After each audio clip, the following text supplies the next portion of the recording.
جی doctor صاحب جی موجودہ حکومت کے بلند بانگ دعوے کہ کرپشن کا مال واپس لائیں گے, لوڈ شیڈنگ ختم کریں گے, روپے کی قیمت مستحکم کریں گے وغیرہ وغیرہ, اور روزمرہ کی اشیاء کی قیمتیں کم کرنے کی کوشش کریں گے, آپ کیا کہیں گے اس کے بارے میں؟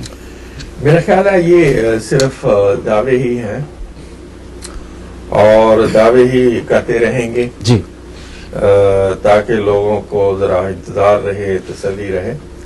پریکٹیکلی دیکھنے میں تو یہی ہے کہ مہنگائی سب سے زیادہ ہو چکی ہے اور ہر چیز پر وہ جو سیلز ٹیکس تھا جی 16% آتے ہی وہ لگا دیا تھا, ٹھیک, جو کہ بہت ہی زیادہ ہے. اس طریقے سے بجلی کا آپ کے سامنے ہے جی کہ بجلی انہوں نے نہیں بڑھائی, بالکل, وہ 1000 میگا واٹ جو آتے ہی میرا خیال 2-4 ماہ کے بعد دعویٰ کر رہے تھے, تو وہ جو امریکن ایمبیسڈر تھا اس نے بتا دیا کہ یہ ہم نے دی ہے, ان کی وہ کریٹ کی ہوئی نہیں تھی. بالکل. تو اسی طریقے سے جو پاکستان عوام پر جو ہے نا وہ قرضے بڑھائے جا رہے ہیں اور اپنی انویسٹمنٹ جو ہے وہ باہر کیے جا رہے ہیں. ان کی اسٹیل مل نیوزی لینڈ میں ہے, سعودیہ میں ہے, انگلینڈ میں ریئل اسٹیٹ ہے. اچھا, اور نواز شریف کا ایک لڑکا جو وہ انگلینڈ میں مینیج کر رہا ہے, ایک سعودی عربیہ میں کر رہا ہے. تو وہ لوگ جو کرپشن خود کرتے ہوں وہ کرپشن کس طریقے سے ختم کر سکتے ہیں. غریبوں کا حال وہی ہے, جابس کا حال وہی ہے اور یہی رہے گا جب تک کوئی تبدیلی نہیں آئی. جب تک کوئی تبدیلی نہیں آئی.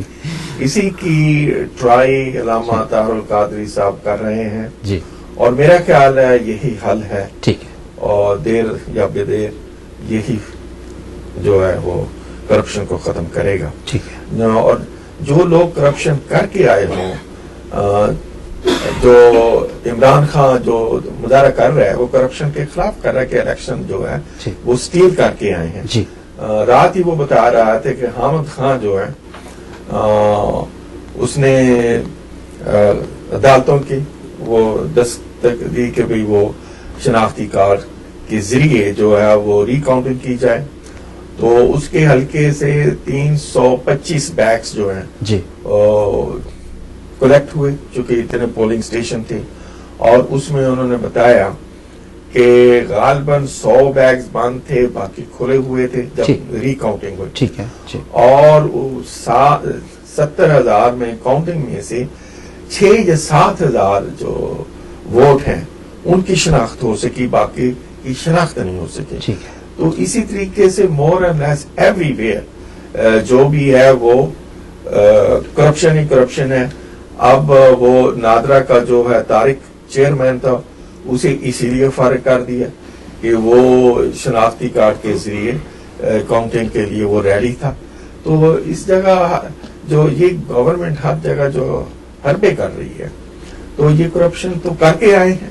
اسمبلیوں میں کرپشن والے بیٹھے ہیں, وہ ٹیکس دینے والے بیٹھے ہیں, انہوں نے ٹیکس نہیں دیے, انہوں نے لون نہیں دیے, تو یہ کرپشن کیسے ختم کریں گے؟ یہ تو ایک بڑے وہ سیولائزڈ چور یا ڈاکو ہیں, تو اس سے ان چوروں سے ڈاکوں سے کیسے تو کر سکتے ہیں کہ یہ کرپشن کو ختم کر دیں گے؟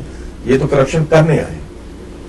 جی یہ تو کرپشن کرنے آئے ہیں. جی ارشد خان صاحب, ایک سوال یہ کہ آپ کس بنیاد پر کہتے ہیں کہ لوگ پاکستان عوامی تحریک کے لیے باہر نکلیں گے, جبکہ پچھلے الیکشنز میں پاکستان عوامی تحریک اور P T I Pakistan Tehreek Insaf وہ رزلٹ یا وہ نتائج نہیں دے سکے جن کی عوام توقع کر رہی تھی؟ پہلے تو میں ایک چھوٹی سی بات کرتا چلوں.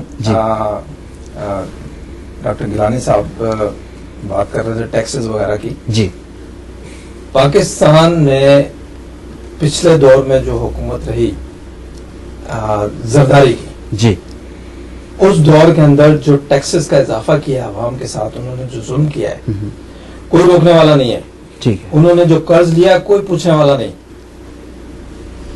پاکستان کے یہاں ہم رہتے ہیں, آپ بھی گواہ ہیں, ہم لوگ سارے یہاں پر بیٹھے ہوئے ہیں. کیا آپ مجھے بتائیں گے یا یہاں جتنے بھی ناظرین اس پروگرام کو دیکھ رہے ہیں کوئی یہ بتائے گا کہ پاکستان یہاں امریکہ سے پاکستان جانے والی کال کے اوپر ٹیکس کیوں نہیں جا رہا ہے؟ آپ کو جو یہاں سے جو کال جہاں سے کی جاتی ہے ٹیکس وہاں وصول کیا جاتا ہے. جی بالکل. پاکستان آپ کال کر رہے ہیں تو آپ سے ٹیکس لیا جا رہا ہے. یہ کون سا ٹیکس ہے؟ آپ اپنے ملک میں کال بھی نہیں کر سکتے.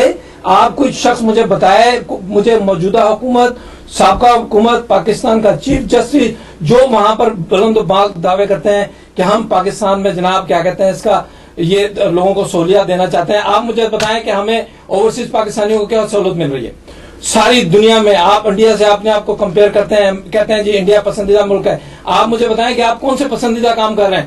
آپ نے تو اوورسیز پاکستانیوں سے بات کرنے کا حق تک چھیننے کی کوشش کی ہے. آپ نے ان کے اوپر ٹیکس لگا دیا جناب. اب جو انڈیا آپ کو فری کالیں کراتا ہے انڈیا میں, یہاں سے آپ کال کریں پیکیجز کے ساتھ فری کال آپ انڈیا میں کریں, آپ نے جناب جو 2-3 سینٹ کی ایک کال تھی اس کو 8 سینٹ پہ آپ نے پہنچا دیا. آپ نے یہ کون سا ٹیکس ہے؟ صحیح. اسٹاک مارکیٹ میں دیکھیں, میں کیونکہ اسٹاک مارکیٹ میں کام کرتا ہوں, اسٹاک مارکیٹ کا مجھے پتا ہے. انہوں نے جناب SSC tax, gain tax, value tax, فلانا tax, CNN tax, I don't know کہ کتنے ٹیکس لگا دیے ہیں وہاں پر. میں امریکہ کی اسٹاک مارکیٹ میں پچھلے 22 سال سے کام کر رہا ہوں, اس قسم کے ٹیکس کا نام تک نہیں سنا جو پاکستان لے رہا ہے اس وقت ٹیکسز. یہ کون سا نظام چلا رہے ہیں وہ؟ یہ ٹیکس لے کے ایک طرف لوگوں سے ٹیکس لے رہے ہیں کہ جی حکومت چلائیں گے, دوسری طرف دوسرے ممالک سے قرضے لے. قرضوں کی انتہا یہ ہے کہ جنرل مشرف کے دور میں جب وہ وہاں سے ریزائن کر کے گئے ہیں تو $37 بلین کا قرضہ تھا پاکستان کے اوپر, جو کہ 42 سے کم کر کے انہوں نے 37 پہ لے کے گئے. IMF کا قرضہ انہوں نے ختم کر دیا. زرداری کے دور میں یہ قرضہ بڑھا, انہوں نے ڈالر وہاں سے وہ ڈالر چھوڑ کے گئے تھے 63 کے اوپر ڈالر چھوڑ کے گئے جی, اور ڈالر انہوں نے پہنچا دیا 79, 82, 83, 84 کے اوپر 100 تک گیا ہے. اچھا, اس کے بعد جب یہ حضرت آئے, یہ جناب دوسرے جو آپ کے کیا کہتے ہیں اس موجودہ پریزیڈنٹ پرائم منسٹر ہیں, انہوں نے اٹھا کے اس کو جناب 106, 107 پہ پہنچا. بھائی آپ کیا کر رہے ہو؟ ڈالر آپ ایسا کام کر رہے ہو, ڈالر نے کیا آپ کے اوپر توپ چلا دی ہے کہ آپ ڈالر کو اوپر لیے چلے جا رہے ہیں؟ یہ ساری, اور قرضہ آپ نے کہاں پہنچا دیا؟ 70 بلین پر قرضہ پہنچا دیا. 8 سال کے اندر 37 بلین سے آپ نے $70 بلین کا قرضہ پاکستان. کہاں گیا وہ پیسہ؟ کوئی جواب دے. ہم جواب چاہتے ہیں. ہم پاکستانی جو یہاں سے اپنی ریمیٹنس بھیجتے ہیں, یہاں سے اپنا سرمایہ بھیجتے ہیں وہاں پر اپنے لوگوں کو, ہمارے پیسے سے ملک کے معاملات, بہت سارے معاملات چلتے ہیں. اب یہ بتایا جائے کہ وہ پیسہ کون کھا رہا ہے. جی, تو پہلی بات تو یہ. دوسری بات آپ جو کوشچن کر رہے ہیں کہ پاکستان عوامی تحریک نے جو سابقہ الیکشن ہے اس الیکشن کے اندر کیا رزلٹ دیا. جی ٹھیک ہے. جی, سب سے پہلی بات تو آپ کو بتاؤں کہ پاکستان عوامی تحریک نے الیکشن ہی نہیں لڑا تھا. اب اس کی وجوہات یہ ہے کہ پاکستان عوامی تحریک اس وقت متحرک ہوئی ہے. اس ٹائم پر پاکستان عوامی تحریک پہلی دفعہ ڈاکٹر طاہر القادری کے دھرنے کی شکل میں عوام میں روسناش ہوئی. ٹھیک ہے, الیکشن نہیں لڑا. اور دوسری بات یہ کہ الیکشن ہم لڑتے بھی نہیں. پاکستان عوامی تحریک الیکشن لڑتی نہیں. ہم نہیں لڑیں گے الیکشن اس وقت تک جب تک یہ نظام تبدیل نہیں ہوگا.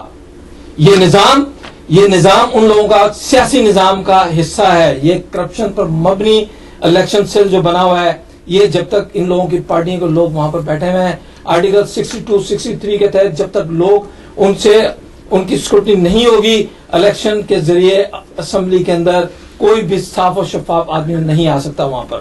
تو ہماری کوشش یہی ہے. آج پاکستان عوامی تحریک کا واضح موقف ہے کہ ہم اس نظام کو تبدیل کریں گے.